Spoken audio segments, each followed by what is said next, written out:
SNS에서 동영상 하나를 봤습니다. 그게 어떤 동영상이었냐면 미국의 펜실베니아 주립대의 금융 마케팅 수업이었습니다. 그 수업 중에 교수님이 학생들에게 두 개의 숫자를 보여주면서 이 숫자의 의미가 무엇인지 맞춰보라고 학생들에게 질문을 했습니다. 그 숫자가 뭐였냐면 한번 띄워주시죠. 네, 4,600만이랑 24시간입니다. 여러분도 한번 맞춰보시겠습니까? 24시간 하니까 이게 하루의 의미인 것 같긴 한데 4,600만 감이 오시나요? 이 4,600만은 유튜브 영상 하나를 본 사람들의 숫자입니다. 그래서 어떤 한 영상을 하루에 4,600만 명이 봤다는 거죠. 여러분 이 숫자 감이 안 오시죠? 보통 사실 한 영상을 10,000명이 봤다는 것도 그 영상이 엄청난 인기가 있다는 건데 4,600만이 하루에 몇 달이 아니라 하루에 이렇게 봤다는 것은 전 세계적으로 엄청난 영향력이 있는 동영상이라는 것입니다. 그런데 이 영상이 누구의 영상인지 혹시 짐작이 가십니까? 네, 맞습니다. BTS 아십니까, 여러분? BTS 방탄소년단. 네, 우리 한국 가수 아이돌 그룹입니다. 이들의 신곡 뮤직비디오를 하루에 이렇게 많은 전 세계 사람들이 보고 있습니다. 대단하죠? 우리의 한국 문화가 세계로 뻗어나가고 있습니다. 여러분 혹시 이 자리에 방탄소년단의 이름을 처음 들어보신 분 있으십니까? 한번 살짝 손 한번 들어보시겠습니까? 네, 많이 안 계시네요. 네. 사실 몰라도 됩니다. 몰라도 우리가 살아가는데 아무 지장이 없습니다. 그런데 금융 마케팅 수업을 듣는 사람이라면 조금 다릅니다. 교수님이 똑같은 질문을 했습니다. 미국 학생들에게 방탄소년단의 이름을 처음 듣는 사람 손 들어봐라 했는데 그랬더니 한 학생의 3분의 1 정도 제법 많은 학생들이 손을 들었습니다. 아무리 전 세계적으로 인기가 있는 가수라고 할지라도 한국의 가수이기 때문에 모를 수 있죠. 그런데 교수님은 학생들에게 이렇게 이야기합니다. 여러분은 세상과 격리되어 있습니다. 전 세계에서 아주 많은 사람들이 이 그룹을 멋지다고 생각하고 있는데 여러분은 이 그룹을 잘 알지도 못하고 심지어 이름조차 들어본 적이 없습니다. 여러분이 이 세상의 일원이라면, 그래서 이 세계에서 걸어 나아가고 싶다면 이 대학의 학생으로서 경영을 배우고 금융을 배우고 마케팅을 배우고 글로벌 시장에서 경쟁력 있는 그런 사람이 되고자 한다면 세상이 무엇을 보고 멋지다고 생각하는지를 알아야 합니다. 여러분은 갇혀 있는 것입니다. 사실 방탄소년단 몰라도 마케팅 잘 할지도 모릅니다.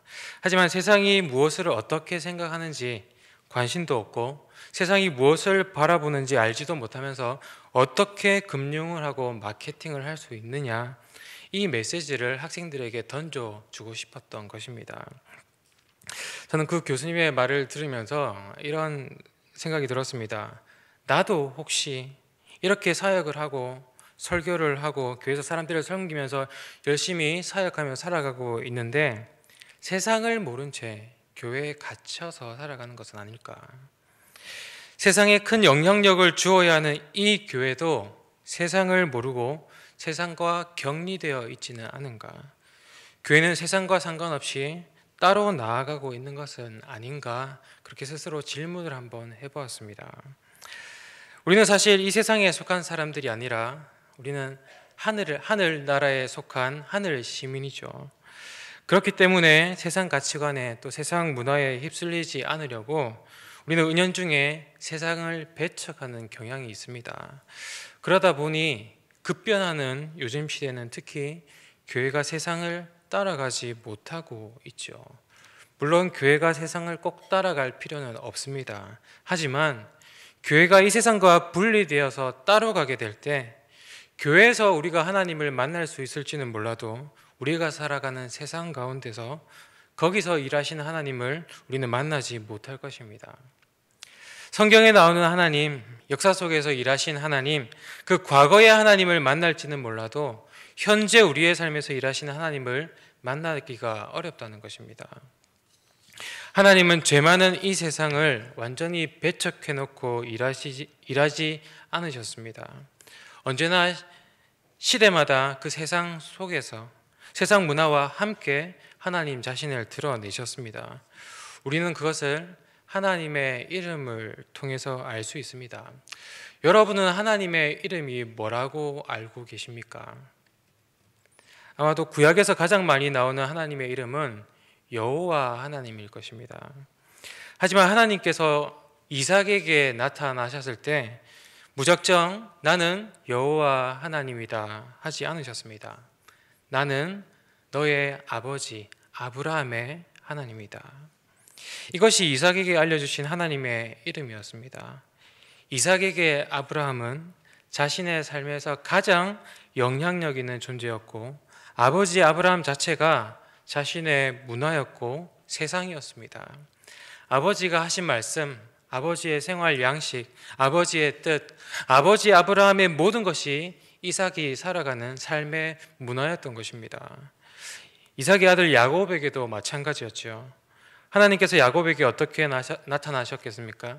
나는 너의 조부 아브라함의 하나님, 이삭의 하나님이다. 족장시대의 할아버지와 아버지는 그들에게 곧 세상 전부였습니다. 야곱에게 아브라함과 이삭이 섬기던 하나님은 그 단어 자체로 세상을 다스리는 하나님이라는 뜻이고 그 하나님이 자신의 삶에 임재하신 것입니다. 이렇게 하나님께서는 하나님의 고유한 이름보다는 시대를 대표하는 이름으로 하나님 자신을 드러내셨습니다. 그리고 시간이 흘러서 모세에게 나타나신 하나님을 보면 하나님께서 그렇게 하셨던 이유를 알 수가 있습니다. 모세가 애굽에서 도망쳐서 미디안 광야에서 40년 동안 살아가고 있을 때 하나님께서는 불타는 떨기나무를 통해서 모세에게 나타나셨죠. 그러면 하나님께서 모세에게는 하나님의 자신의 이름을 뭐라고 말씀하셨겠습니까? 오늘 우리가 읽지는 않았지만 6절에 보면 하나님 자신을 이렇게 소개하십니다. 또 이르시되 나는 내 조상의 하나님이니 아브라함의 하나님, 이삭의 하나님, 야곱의 하나님이라. 역시 똑같은 방법으로 하나님 자신을 소개하십니다. 이스라엘 민족들이 비록 지금은 애굽의 노예로 있지만 그들의 뿌리가 아브라함이고 이삭이고 야곱이라는 것을 그들은 알고 있었죠. 그래서 하나님께서는 두려워하는 모세를 안심시키시고는 계속 말씀하십니다. 가라, 내가 너를 바로에게로 보내어 내 백성들을 애굽에서 인도하여 내게 하리라. 그런데 여기서 모세의 반응이 중요한데 자신의 조상의 하나님께서 가라고 말씀하시는데 자신 없어 합니다. 11절에 모세의 첫 반응이 무엇입니까? 내가 누구이기에 바로에게 가며 이스라엘 자손을 애굽에서 인도하여 내리까? 그랬더니 하나님께서 12절에 이렇게 말씀하십니다. 내가 너와 함께 있으리라. 자신의 조상 아브라함의 하나님, 야곱의 하나님이 자신과 함께 하신다고 약속하시는데도 사실 그것이 모세에게는 충분한 대답이 되지 못했습니다. 왜 그렇겠습니까? 시대가 달라졌거든요. 아브라함이 살던 시대, 야곱이 살던 시대에 비해서 지금 모세가 살고 있는 시대는 많이 변했습니다. 인구도 훨씬 많아졌고 문명도 발달했고 또 의식 수준도 높아지고 세상이 더 넓어졌습니다. 그때는 부족 단위라서 아버지가 자신의 모든 문화였지만 지금은 애굽이라는 이 엄청난 나라가 자신의 민족을 억압하고 있습니다. 그들에게 실질적인 문화는 더 이상 아브라함이 아니고 야곱이 아닙니다. 그들에게 가장 큰 영향력을 끼치고 있는 거대한 문화는 바로 애굽이었습니다. 그런데 하나님께서 뭐라고 말씀하십니까? 나는 너의 조상 아브라함의 하나님, 야곱의 하나님, 이삭의 하나님이다. 그 하나님이 지금의 이스라엘 민족을 존재하게 한 하나님이라는 것을 알겠는데 지금 이 시대에는 의문이라는 것입니다. 그래서 모세는 13절에서 이렇게 이야기합니다. 모세가 하나님께 아뢰되 내가 이스라엘 자손에게 가서 이르기를 너희의 조상의 하나님이 나를 너희에게 보내셨다 하면 그들이 내게 묻기를 그의 이름이 무엇이냐 하리니 내가 무엇이라고 그들에게 말을 하리이까. 하나님께서 저를 보내신다면 내가 가기는 가겠지만 아무리 그들에게 아브라함의 하나님, 이삭의 하나님, 야곱의 하나님이 나를 보내셨다 해도 그들에게는 안 먹힐 것입니다. 지금 모세는 현재에 일하시는 하나님을 만난 것이 아니라 과거에 국한된 하나님을 만난 것입니다. 하나님을 모르는 게 아니죠. 하나님을 알고 있습니다. 하지만 그 하나님과 지금 이 애굽 시대와 매칭이 안 되는 것입니다. 모세의 지식 속의 하나님과 그 시대의 세상과 그 연관성 없이 따로 존재하는 것입니다. 이것이 지금 우리의 모습일 수 있다는 것입니다. 우리도 매주 예배드리며 하나님을 알아갑니다. 그 옛날 아브라함을 부르시는 하나님, 여리고성을 정복하게 하신 여호수아의 하나님, 그리고 다윗의 하나님, 우리는 하나님을 알아갑니다. 한국 교회사를 배우면서 이 땅에 대부흥을 주신 하나님도 우리는 알아갑니다. 그런데 지금 우리가 살고 있는 이 시대에는 하나님이 어떻게 일하고 계시고 어떻게 우리를 부르시고 지금의 하나님은 어떤 하나님이신지 우리는 잘 모른다는 것입니다. 우리의 지식 속에서 과거의 하나님은 아는데 그 과거의 하나님이 지금 애국과 같은 나의 삶의 현장에서는 아무 소용 없을 것 같다는 것입니다. 나에게도 확신이 없기 때문에 우리는 모세처럼 저 세상 사람들에게 하나님을 어떻게 소개해야 할지 모르는 것이죠. 성경에서 배운 대로 골리앗을 이기게 하신 다윗의 하나님, 불을 내려주신 엘리야의 하나님으로 저들에게 소개해봤자 아무 소용이 없을 거라는 것을 우리는 알고 있습니다. 그래서 우리가 진짜로 해야 하는 질문이 뭐냐면 바로 모세가 했던 이 질문입니다. 하나님의 이름이 무엇입니까? 과거의 하나님을 묻는 것이 아니죠. 과거에 놀라운 일을 행하셨던 그 하나님을 묻는 것이 아닙니다. 지금 당장 이 시대에서 내 삶에서 하나님은 어떤 하나님이십니까? 지금 하나님께서는 무엇을 계획하고 계십니까? 우리의 미래를 어떻게 이끌어 가십니까? 우리는 이 시대 안에서 하나님을 찾아야 합니다. 그때 하나님께서 모세에게 이렇게 대답하십니다. 14절을 우리 함께 읽도록 하겠습니다. 하나님이 모세에게 이르시되 나는 스스로 있는 자이니라. 또 이르시되 너는 이스라엘 자손에게 이같이 이르기를 스스로 있는 자가 나를 너희에게 보내셨다 하라. 아멘. 모세가 하나님께 하나님의 이름을 요구했는데 하나님은 이름 대신 나는 스스로 있는 자다 말씀하셨습니다. 다시 말하면 이름이 없다는 거죠. 이름이라는 것은 그 사람의 존재를 정의하는 것입니다. 누군가가 이름을 지어주면서 그 존재를 정의하는 것입니다. 그런데 하나님은 그 이름으로 정의될 수 있는 분이 아니라는 것이죠. 어떤 한 가지에 고정될 수 있는 분이 아닙니다. 시간에, 공간에, 그리고 시대에 그 어느 것에도 한정될 수 없다는 것입니다. 누군가가 인정해줘서, 누군가가 불러줘서 존재하는 분이 아니라 나는 스스로 있는 자다. 이전에도 있었고 지금도 있고 나중에도 존재하는 영원한 존재라는 의미입니다. 우리가 부르는 하나님의 이름 여호와가 바로 이 뜻입니다. 스스로 존재하시는 하나님. 사실 여호와라는 하나님의 이름은 히브리어의 자음 유드 헤이, 바브 헤이 이 네 글자로만 적혀 있는 것인데 이것은 발음할 수 있는 완전한 구조로 되어 있지 않기 때문에 그 누구도 어떻게 발음해야 옳은 것인지 알 수 없습니다. 지금 우리가 여호와라고 부르지만 이 발음이 정확한지는 아무도 모르는 것이죠. 그래서 유대인들은 하나님의 이 이름을 망령되이 부르면 안 되기 때문에 이것을 발음하지 않기로 합니다. 하지만 그 대신 이 네 자음이 있는 곳에 아도나이라고 해서 주님이라는 의미로 하나님을 불렀습니다.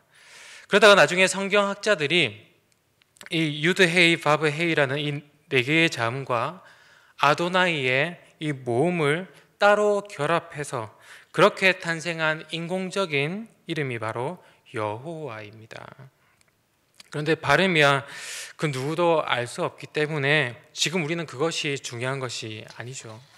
여호와라는 그 이름의 의미가 나는 이름이 없이 스스로 있는 자다라는 것입니다. 그 당시 애굽의 신들은 다 이름이 있었습니다. 이름이 있다는 것은 그 이름을 지어준 누군가가 있다는 것이죠. 누가 지어줬겠습니까? 사람이겠죠. 그러면 그 신들보다 그 이름을 지어준 사람이 더 위에 있다는 것입니다. 그런데 나는 그렇게 존재하는 신이 아니다. 나는 스스로 있는 자다. 이 세상의 그 어떤 신보다 위에 계신 하나님, 저 애굽의 신과는 비교할 수도 없는 그런 하나님, 영원히 존재하시는 하나님, 이것이 바로 모세에게 하신 하나님의 답변이었습니다. 그리고 15절에 하나님께서 계속해서 말씀하십니다. 하나님이 또 모세에게 이르시되 너는 이스라엘 자손에게 이같이 이르기를 너희 조상의 하나님 여호와 곧 아브라함의 하나님, 이삭의 하나님, 야곱의 하나님께서 나를 너희에게 보내셨다 하라. 이는 나의 영원한 이름이요 대대로 기억할 나의 칭언이라. 스스로 계신 영원하신 하나님께서 모세가 앞에서 탐탁치 않게 여겼던 그 아브라함의 하나님, 이삭의 하나님, 야곱의 하나님이란 이 칭호를 다시 한 번 더 사용하십니다. 이것이 어떤 의미로 다가오냐면 내가 이름으로 정의될 수 없는 영원한 존재이긴 하지만 내가 정의되고 싶은 칭호가 있다. 그것은 아브라함의 하나님, 이삭의 하나님, 야곱의 하나님이다. 우리로 따지면 철수 엄마, 영희 엄마 이런 것이죠. 그 높으신 하나님께서 이 미천한 우리의 이름을 사용하셔서 하나님의 이름을 삼으신다는 것입니다.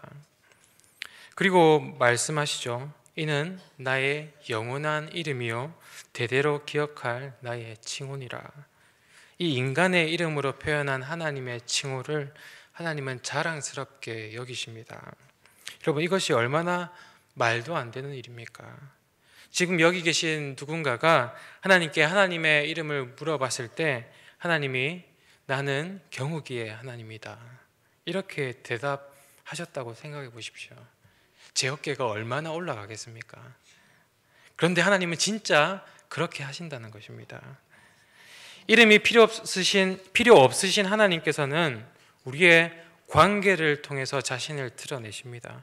우리와의 스토리를 통해서, 사건을 통해서, 또 이 역사를 통해서 하나님 자신을 드러내십니다.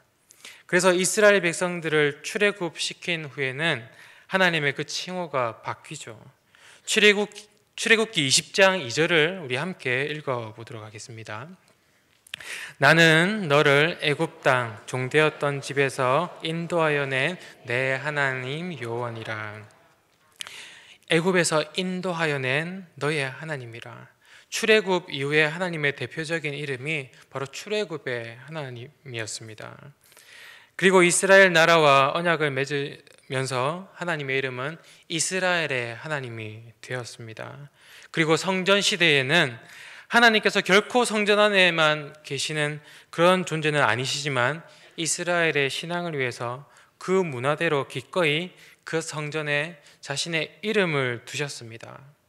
또 바벨론 포로기 이후 유대인들이 다시 본국에 돌아왔을 그 시대에는 하나님은 또 그 시대의 옷을 입으셔서 자유케 하시는 하나님, 새롭게 하시는 하나님이 되셨습니다.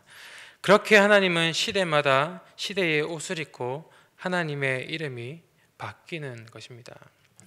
여러분, 하나님은 변하시는 분이십니까? 아니면 변하지 않는 분이십니까? 하나님은 변하지 않는 분이십니다. 그런데 하나님은 변하시는 분이십니다. 절대로 변하지 않는 우리를 향한 그 사랑을 위해서 하나님은 계속 변하십니다. 절대로 변하지 않는 우리를 향한 그 구원의 열망을 위해서 하나님은 시대마다 사람마다 다 다르게 접근하십니다. 그렇게 하나님의 히스토리가 시대 속에서 쓰여지고 우리에게 하나님의 이름이 영원히 기억되는 것입니다. 그래서 우리는 성경을 통해 하나님을 알아갈 뿐만 아니라 이 시대를 통해서, 문화를 통해서 하나님을 바라볼 줄 알아야 합니다. 지금 이 시대가 아무리 교회가 비난받아도, 또 아무리 교회가 세상의 본이 되지 못한다 하더라도, 그래도 교회는 아직 세상의 희망입니다. 세상의 소망입니다. 교회는 사람이 세운 기관이 아니라 바로 하나님께서 세우셨기 때문입니다. 그래서 교회는 그 옛날 이 조선 땅을 이끌어 갔던 것처럼 이 시대를 이끌어 나가야 합니다. 그래서 우리는 준비되어야 합니다. 마음을 열고 세상과 소통을 하고 세상을 이해해야 합니다. 이 시대에 관심을 가져야 합니다. 우리가 누군가를 섬기게 되면 그 사람에게 관심을 가지게 되죠. 저는 사실 방탄소년단이 아무리 인기가 좋아도 저는 사실 관심이 없었습니다. 알고 싶지도 않고 그럴 여유도 없었고, 그런데 중등부에서 중학생들을 섬기는데 그들의 문화를 알지 못하고는 그들과 대화할 수 없었습니다. 그래서 방탄소년단 영상을 여러 개 찾아봤습니다. 그러면서 빠져들게 됐죠. 아, 얘네들한테는 이런 문화가 있구나. 이것이 이해되니까 그제야 저의 말이 그들에게 더 잘 들어가게 됩니다. 제가 그 아이들의 문화를 이해해 주니까 그 아이들이 저를 따르게 됩니다. 그런데 그 아이들이 하는 모든 것을 접고 나를 따르라가 아니라 그들의 문화 속에 계시는 하나님을 선포하게 됩니다. 이 시대 속에서 그들이 무엇 때문에 아파하는지, 그들의 영혼이 무엇을 갈망하는지 조금씩 보게 된다는 것입니다. 마찬가지로 이 세상도 말세다 하면서 회피해야 할 대상이 아니라 하나님께서 교회에 맡기신 섬김의 대상이 바로 이 세상입니다. 그리고 이 시대 가운데 교회를 통해서 역사를 일으키기 원하시고 하나님의 그 이름을 이 세상 속에서 드러내기 원하십니다. 거기에 우리의 이름을 넣어서 하나님을 표현하기 원하십니다. 이 하나님의 부르심에 응답하는 저와 여러분들이 되기를 간절히 바랍니다. 기도하겠습니다. 하나님 감사합니다. 하나님의 이름을 우리 안에 두기 원하시고 또 우리를 통하여 하나님의 이름을 나타내기 원하시는 그 하나님의 변함없으신 사랑을 이 시간 우리가 바라봅니다. 우리가 만나는 하나님이 성경에 있는 하나님, 과거에만 일하시던 그 하나님에만 그치는 것이 아니라 지금 이 시대를 이끌어 가시고 역사하시는 지금 현재의 하나님을 우리가 만나게 하여 주시옵소서. 하나님, 우리가 살아가는 이 세상이 너무나도 거대합니다. 저 애국과 같이 우리가 절대로 변화시킬 수 없을 것 같이 느껴집니다. 하지만 이스라엘의 하나님께서 우리와 함께 하시기에 우리가 이 세상을 품을 수 있는 넓은 가슴과 담대한 믿음을 허락하여 주시고 이 시대의 아픔을 품어주고 이 시대의 기준을 제시할 수 있는, 그래서 이 시대를 이끌어가는 하나님의 교회가 되게 하여 주시옵소서. 예수님 이름으로 기도드립니다. 아멘.